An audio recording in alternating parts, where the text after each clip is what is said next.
First, you go to Tools, Board Manager, and search for Esp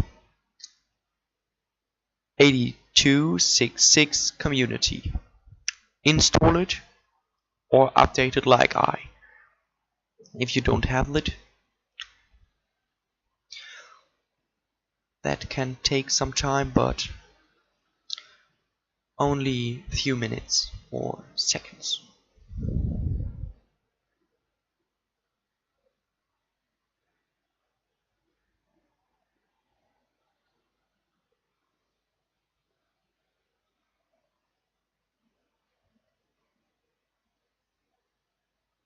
After installing it, close it and go to Files, Preferences, and paste the link in the description to the board URLs, and you are ready to go.